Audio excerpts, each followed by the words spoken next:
बीवी पातकी रह गया। इसने कितनी बार पुकारा है, भले ही भय से पुकारा, लेकिन नारायण नारायण नारायण बेटा, बोले अपने बेटे को पुकारा है, भगवान को थोड़ी पुकारा है। तो बोले नाम किसका है नारायण दुनिया में, इस सृष्टि में? नारायण कौन है? बोले नारायण तो भगवान है। तो फिर बेटा आया क्या? बेटा नहीं आया, इसलिए नारायण ने हमको भेजा। और अंत समय में जिसकी जिह्वा से भगवत नाम निकल जाता है, वो जीव भगवत धाम का अधिकारी हो जाता है। और जन्म जन्म मुन यतन कराई, अंतराम कहयावत नाई। बड़े बड़े ऋषि मुनि संत महापुरुष संसार छोड़ के भाग जाते हैं और बालकाल से जन्म पर जन्म बिताते हैं, जीवन भर भगवत नाम लेने का अभ्यास करते हैं, भजन करने का। इसलिए कि अंतिम समय में भगवान का नाम निकल जाए और हमारा इस विश्व प्रपंच में, माया में, संस्कृति में बार बार जो है आना जाना आवागमन बंद हो जाए, भगवान की लीलाओं में प्रवेश कर जाए। लेकिन वो भगवत नाम अंतराम कहयावत नहीं, अंत में वो नाम आता नहीं है, जीवन भर के अभ्यास के उपरांत भी।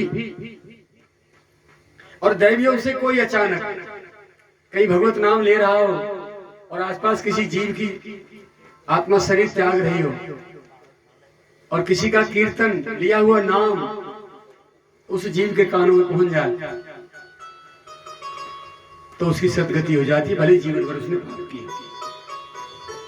भले ही बड़े से बड़ा पापी क्यों न सही। ऐसे ही जैसे पूरे साल नहीं पढ़ा बिल्कुल और अंतिम समय में मिल गई नकल, झट 80, 85, 90% नंबर आए, और पूरी साल पढ़े बारो बेचारो फैले।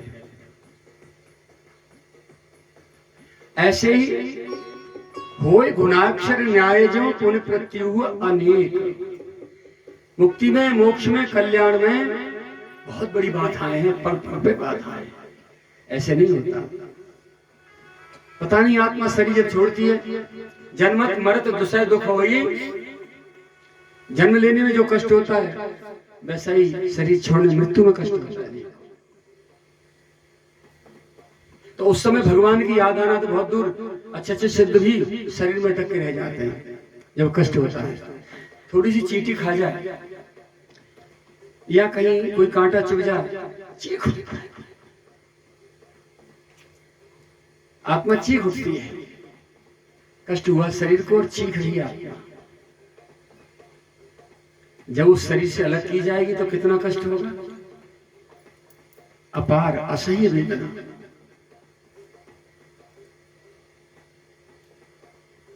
अजामिल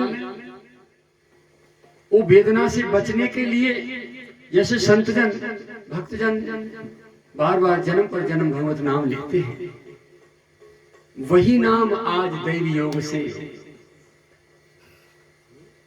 अजामिल के मुख से निकल गया, नारायण नारायण, बेटा बचइयो नारायण। इसीलिए हमारी संस्कृति में परंपरा है बच्चों के नाम भगवान के नाम पर रखने की। पुकारेंगे बेटे को, नाम निकलेगा भगवान का। और भगवान जाने वो पुरानी पत्र कहाँ चली गई, चिंटू, पिंटू, सिंटू, मोंटी, बबलू, घंटू, ये भगवान जाने कहाँ कहाँ पत्रा खुली, ऐसे मलूक नाम आए हाय। और वैसे उनके काम ठाकुर जी को नाम कोई ले ही नहीं सके, वो चिंटू जी है ना, वो चिमटा से बजा में, घंटू जी है तो घंटा से बजा में। तो भगवत नाम ही बच्चों के नाम रखे जाएं तो सहज में कल्याण का काम बन जाता है। और क्योंकि संतों के द्वारा दिया गया नाम था, अपने यहाँ भले ही बोर्ड मार्कशीट के खाली कागज चुरा लाओ, सनद की मार्कशीट, और हर एक विषय में 100 नंबर धर ले, बाकी वैल्यू होगी का नहीं होगी।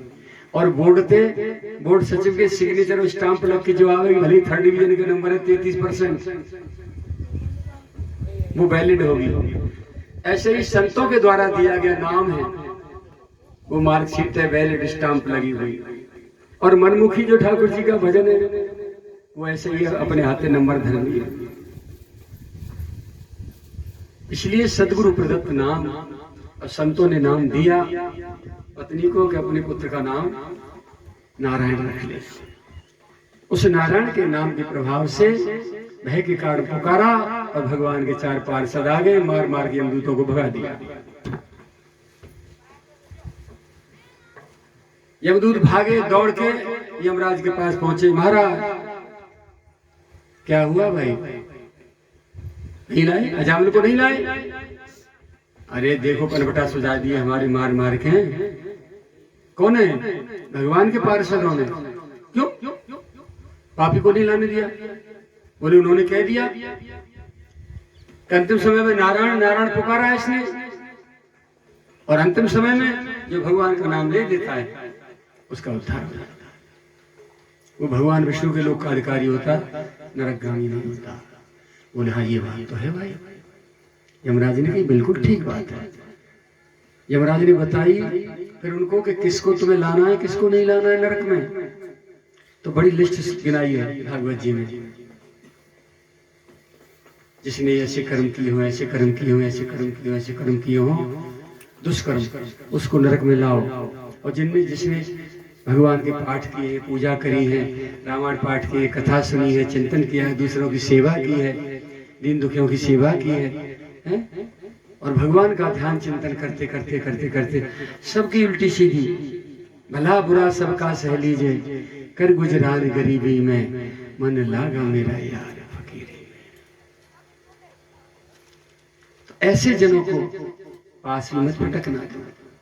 भैया हम लोग के अधिकारी नहीं होते, भैया नरक के अधिकारी नहीं होते, भगवत धाम के अधिकारी होते हैं। ऐसा यमराज ने अपने दूतों को समझाया।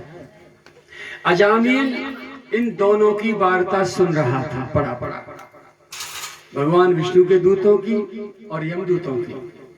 अब अजामिल सोचने लगा कि मैंने अपने पुत्र को पुकारा, जीवन भर पाप किया, और बेटा को पुकारा, एक नाम लिया, 2 नाम लिए, 4 बार पुकार लिया। जब ये भगवान के पार्षद मुझे लेने आ गए और कहीं पूरे मन से श्रद्धा विश्वास के साथ मैं भगवान का नाम भजूंगा, जपूंगा और भजन करूंगा, तो क्या मिलेगा उसका तो ठिकाना नहीं।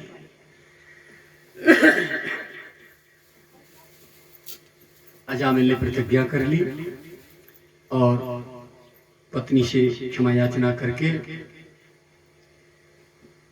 बद्रीनाथ धाम की ओर प्रस्थान किया। और वहां जा करके उसने अखंड भजन किया भगवान का। और बाद में जब उसका देहावसान हुआ तब भगवान के पार्षद पुनः लेने के लिए आए और विमान में उसको भगवत धाम को ले गए।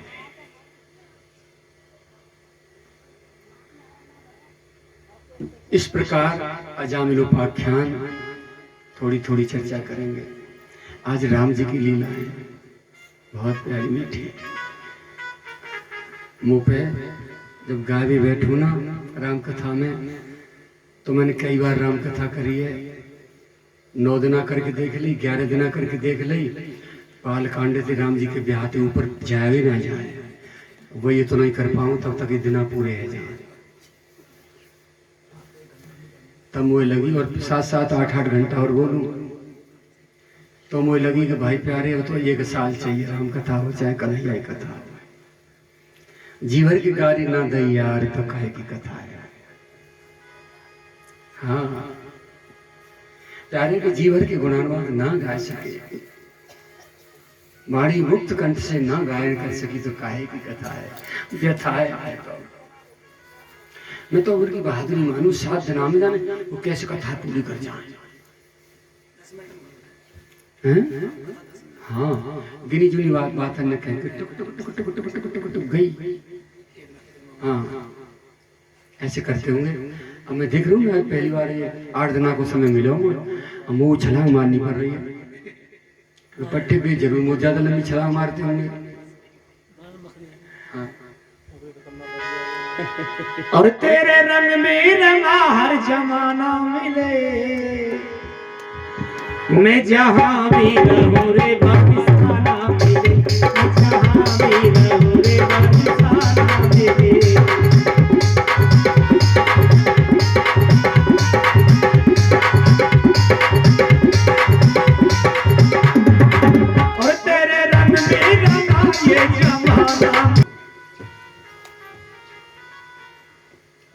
अब आगे प्रसंग में चलते हैं।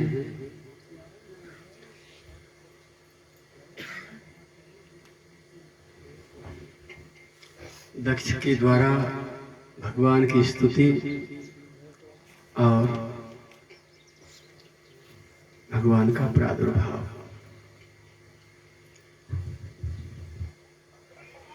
दक्ष ने सृष्टि बढ़ाने के लिए पहले 10,000 पुत्रों को जन्म दिया और उनसे कहा, बेटा सृष्टि बढ़ाने में मेरा सहयोग तब कर पाओगे जब तपस्या करो। तपस्या के बिना सृष्टि की करने की शक्ति प्राप्त नहीं होती, इसलिए तपस्या करके आओ। जाओ। 10,000 के 10,000 बेटा गए तो बीच में मिल गए नारद बाबा। बाबा दंडोत, खुश रहो बेटा। कहाँ को जा रहे हो भाई? बाबा तपस्या करने जा रहे हैं। काहे काजे? बोले सृष्टि रचेंगे ना, तो हमारे पिताजी दक्ष जी ने कही है कि तुम जाओ पहले तपस्या करके आओ। तपस्या से तुम्हें सृष्टि रचने की शक्ति प्राप्त होगी। आज तक हमारे पिता में रहे ब्रह्मा जी, तो उनने सृष्टि रची, तो तपस्या करी पहले, ताकि बाद सृष्टि को काम शुरू करो। जितने भी उनके मरीचि आदि रहे मानस पुत्र, उनने सृष्टि रचने का सब तपस्या करी। तो कोई तो सुना है जो तपस्या से खाली रह रहे हो, सब तपस्या करनी पड़े। और मानव जीवन की शोभा भी है कि तपस्या कर ली जाए। जाते हम जा रहे तपस्या कर रहे। अच्छा, अरे तुम बड़े बाबरे हो। तपस्या करो तो भगवान से मिलवे को करो। बाबरे हो, संसार बढ़ावे को ना है। संसार तो ऐसी बढ़ जाए अपने आप, और लौट क्या करोगे? फिर नरक में जाना पड़ जाएगा। सभी तपस्या संसार में चली जाएगी यारो। तो फिर क्या करें? कन्नो का है लौटियो भजन करिए, चलो भगवान को जाओ और नामदान दे दिए, दीक्षा दे दी, जाओ। भी नहीं लौटे। दक्ष इंतजार करते करते परेशान, तपस्या करके बेटा ना लौटे। 10,000 के 10,000 हुए को न मरे, समाचार देगा कोई नहीं आयो। कहा है कि तू गई?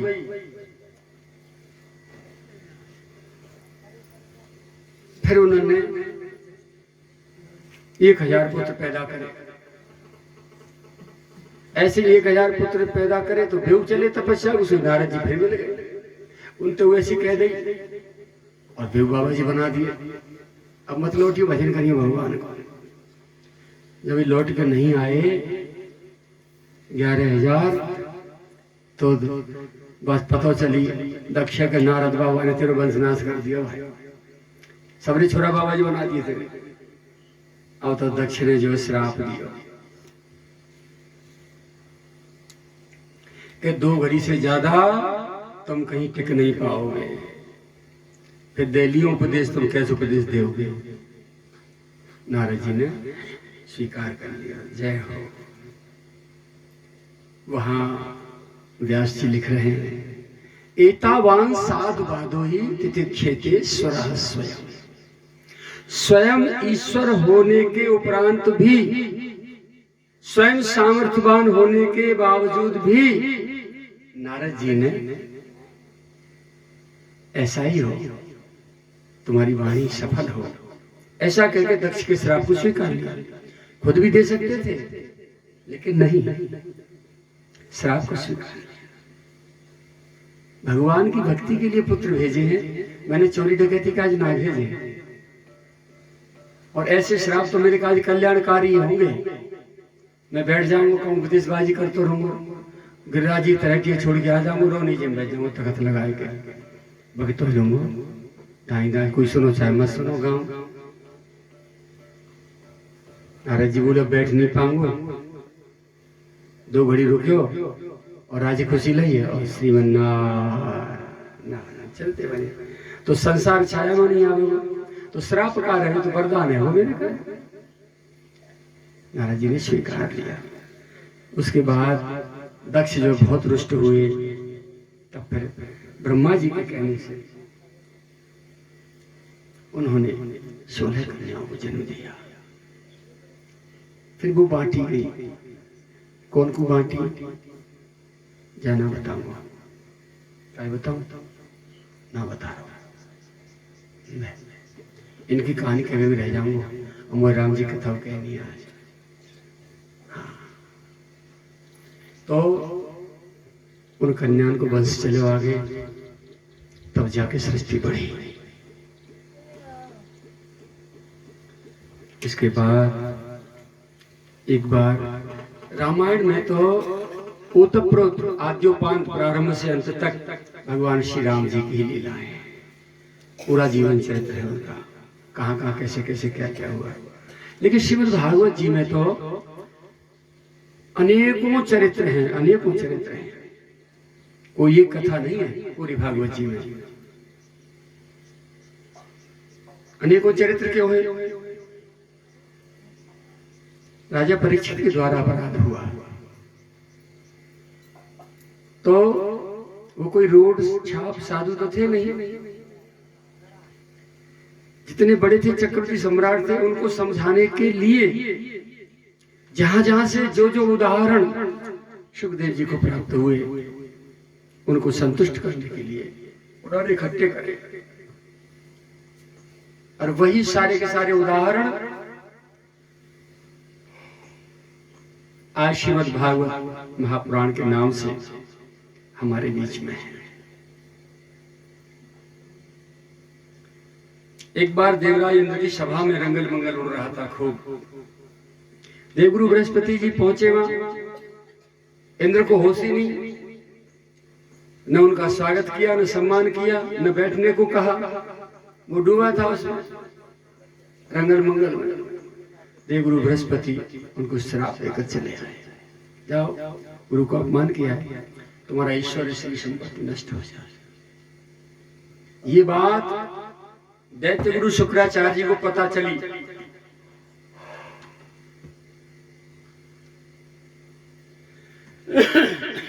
उन्होंने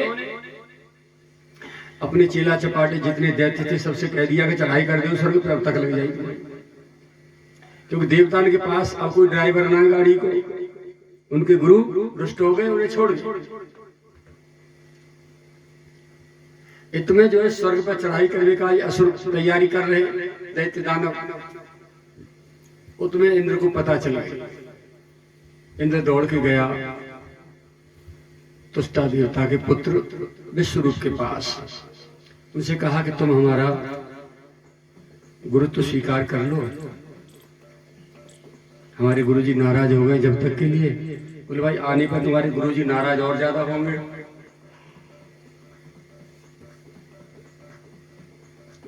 बोले तब की तब देखी जाए, क्षमा याचना कर लेंगे हम और तुम। तो तुष्टा देवता के पुत्र थे, उनको विश्वरूप को गुरु बना लिया, देवगुरु। वो किसी असुर कन्या के पुत्र थे। तो आहुति जब देते थे देवताओं के लिए, उसमें से बीच बीच में एक एक आहुति असुरों के लिए भी छोड़ते थे, उनकी विजय के लिए। ये बात जब इंद्र को पता चली,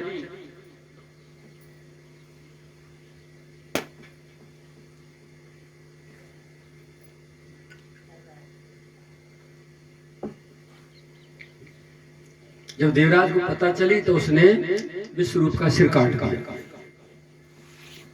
उसकी हत्या कर दी। अब इंद्र को लगी ब्रह्म हत्या।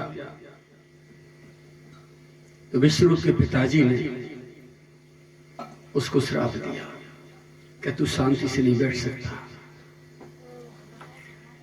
ब्रह्म हत्या तुझे खा जाएगी। वो बेचारा भजा घूम रहा है, चारों तरफ फिर रहा है, ब्रह्म हत्या के भय से कहां कहां छिप रहा है। वो ब्रह्म हत्या 4 जगह बटी। देवराज इंद्र की ब्रह्म हत्या 4 जगह बटी। माताओं में जो मासिक धर्म होता है, ये नारी ने ली ब्रह्म हत्या एक हिस्सा। जो मासिक धर्म होता है 5 दिन का, ये इंद्र की ब्रह्म हत्या है। इसीलिए इस समय पर हमारी माताएं बहुत सी तो इतनी इसको सख्ती से पालन करती हैं, नियम को, कमरे में बंद रहती हैं, बाहर नहीं निकलती, क्योंकि उस समय कोई स्पर्श भी कर जाए ना, चौका चूल्हे में तो जा ही ना आए, और कोई स्पर्श भी कर जाए ना तो ब्रह्म हत्या उसको लग जाती है। ऐसी स्थिति में यदि पति पत्नी समागम करते हैं तो पुरुष की आयु क्षीण हो जाती है, पति की उम्र क्षीण होती है। भोजन बना के खिला दे तो जो खाए उस भोजन को उसकी बुद्धि खराब हो जाती है, ब्रह्म हत्या है। इसलिए सावधानी की आवश्यकता होती है बहुत। आजकल कोई नहीं मानता। दूसरी ब्रह्म हत्या ली वृक्षों में, चौथाई उनमें जो गोंद निकलता है ना, ये ब्रह्म हत्या है। तीसरी ब्रह्म हत्या ली जल में, जल में जो काई हो जाती है, ये ब्रह्म हत्या है। चौथी ब्रह्म हत्या ली पृथ्वी देवी ने, धरती माता ने। धरती ने ये लिया कि यदि मेरे में कोई गड्ढा कर दे तो गड्ढा अपने आप भर जाए, और ब्रह्म हत्या का दर्शन जो रेह हो जाता है ना जमीन में, ऊसर हो जाती है और खार हो जाता है, सफेद सफेद चमकता है, बिल्कुल एकदम नमक जैसा, ये ब्रह्म हत्या पृथ्वी ने ली।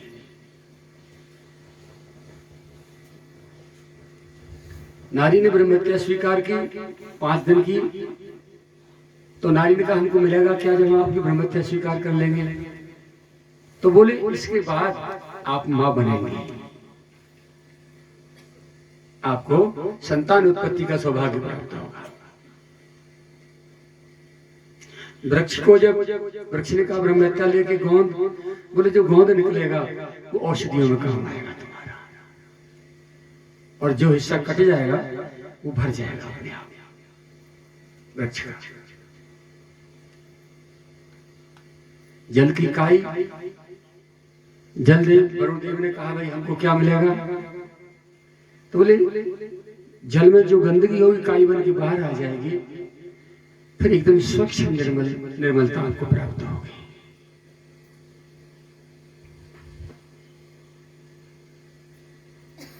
इस प्रकार वो देवराज इंद्र की ब्रह्म हत्या बटी और उनका ब्रह्म हत्या से पिछाई छूटी। तो नारायण कवच का उपदेश उन्होंने किया था विश्वरूप ने। वो नारायण कवच भागवत जी में है, और 6वें स्कंद में 8वें अध्याय में नारायण कवच है। जिनको कोई संकट होता है, संकट मुक्ति के लिए भी नारायण कवच का पाठ करते हैं, और गीता प्रेस की दुकानों से भी छोटे से रूप में वो नारायण कवच के रूप में मिलता है। छोटी सी पुस्तक है, हनुमान चालीसा जैसी। उसे नित्य पाठ करने से बहुत ही संकट और जो भी ऊपर आते हैं आपत्तियां, वो सब, बहुत से बेटियों के बेटा नहीं मिलते, लड़कों को शादी नहीं होती, ठीक है, और बहुत से संकट आते हैं, कोई काम नहीं बनते, तो लोग नारायण कवच का पाठ करते हैं। ऐसे देवराज इंद्र को विश्वरूप ने वो नारायण कवच दिया था। वो नारायण कवच आप लोग जब भी चाहे पाठ कर सकते हैं। विश्वरूप का जब वध हो गया, उनके पिता ने फिर अपनी सिर की कच्चा उखाड़ के पटकी, और हवन कुंड से एक वृत्रासुर नाम का असुर पैदा हुआ। लेकिन वो बहुत बड़ा भगवत भक्त था, पिछले जन्म का राजा चित्रकेतु ही था।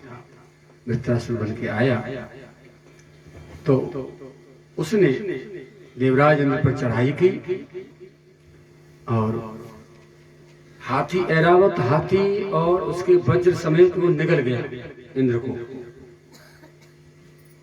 हाहाकार मच गया देवताओं में, देवताओं की सेना भाग गई, असुरों ने विजय पा ली। 1 वर्ष तक देवराज इंद्र वृत्रासुर के पेट में रहे, बजते होले और पेट भारे वाको, तब बाहर निकल के आए अलमारी निकाल के, बड़ी भीत काट के तब दरवाजो चढ़ायो और तब बाहर निकल के आए देवराज इंद्र। तो ऐसा ये प्रसंग जो है श्रीमद् भागवत जी में है। धृतराष्ट्र भगवान के भक्त थे, उन्हें युद्ध हुआ और देवताओं की विजय के लिए माता अदिति ने अपने पति से और अदिति ने अपने पति कश्यप से, दोनों ने अपने अपने पुत्रों की विजय के लिए प्रार्थना की।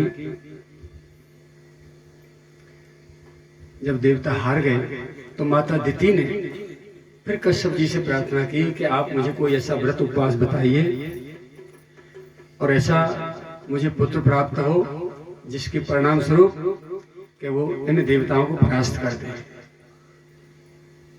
अदिति हमेशा जो है क्रूर स्वभाव की रही और जब भी उसने संतान उत्पत्ति की तो देवताओं के अहित का संकल्प लेके की।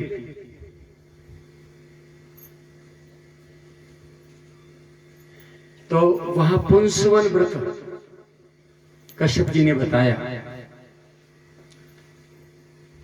उसमें जो विधि है श्रीमद् भागवत जी में, ये 6वें स्कंद के 19वें अध्याय में है। पुंसवन व्रत आप पढ़ सकते हैं, पढ़ लेना।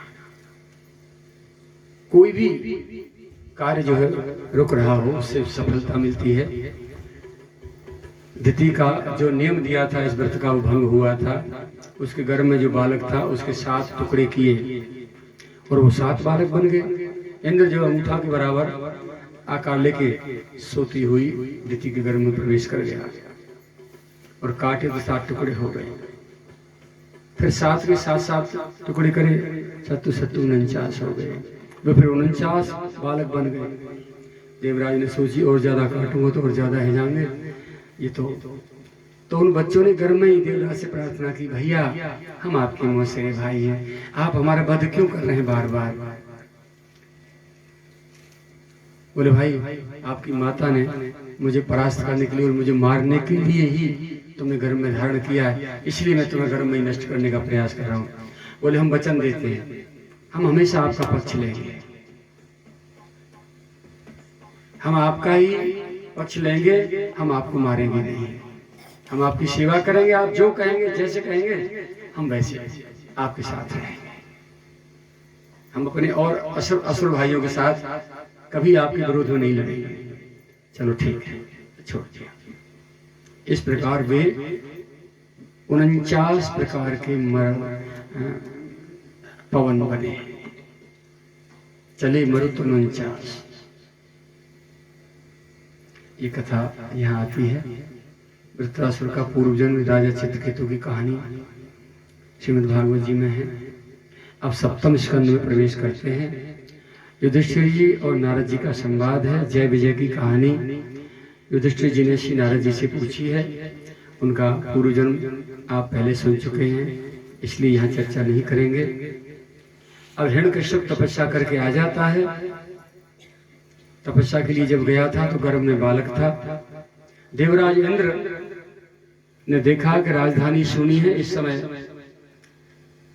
हिरण्यकश्यप घर पर नहीं है, तो देवराज इंद्र गए, उन्होंने प्रधानमंत्री को मार डाला और बहुत जो रक्षक थे उनको मार डाला और उनकी पत्नी कयाधु को हरण करके देवराज वध करने के विचार से ले जा रहे थे। तभी मार्ग में देवर्षि आ गए नारद जी। बोले देवराज कहा क्या कर रहे हो, कहाँ ले जा रहे हो। बोले महाराज ये हिरण्यकश्यप की पत्नी कयाधु है, इसके गर्भ में बालक है, यदि इसको मैं ले जाऊं, नहीं ले जाऊंगा तो जन्म ले जाएगा। अभी तो ये हिरण्यकश्यप है, दूसरा और पैदा हो गया तो मेरी जान को बता जाएगा, इसलिए मैं इसका वध करने ले जा रहा हूं। बोले बहुत बड़ी भूल कर रहे हो, तुम्हारा परित्राता है इसके घर में, तुम्हारा रक्षक है। कोई जरूरी नहीं है कि जैसा पिता दुष्ट है संतान भी वैसी दुष्ट होगी। छोड़ो इसको। नारद जी ने कयाधु को छुड़ा लिया और अपनी कुटिया पे रखा और गर्भ में ही बच्चे को मंत्र दीक्षा दे दी। ओम नमो भगवते वासुदेवाय। बाहर नारद जी बोले और गर्भ में बालक बोले। पूरी भगवत कथा, भगवान की बड़ी रसीली कथाएं, पावन चरित्र, भगवत नाम कीर्तन नारद जी सुनाते रहते थे। उस बालक को गर्भ में ही ये भगवान विष्णु की भक्ति प्राप्त हो गई। अब जब तपस्या से हिरण्यकश्यप वापस आए और महलों में रानी को नहीं पा करके और मंत्री का और प्रधानमंत्री का सबका अपना कटा हुआ सिर और उनको मरा हुआ पाया, बहुत दुखी हुआ। बोले किसकी हिम्मत हुई, किसका साहस हुआ जिसने ऐसा काम किया है।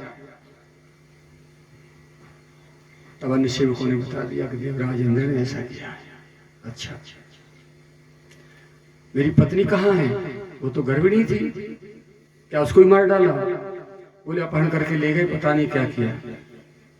हिरण्यकश्यप अपना तलवार लेकर के स्वर्ग की ओर दौड़ा तो मार्ग में ही देवर्षि नारद की कुटिया पर बैठी कयाधु मिल गई।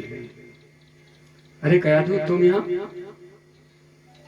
कयाधु ने पूरा वृत्तांत सुना दिया और मुझे गुरुदेव ने बचा लिया, नहीं वो मुझे मार डालता, आपका वंश भी खत्म हो गया।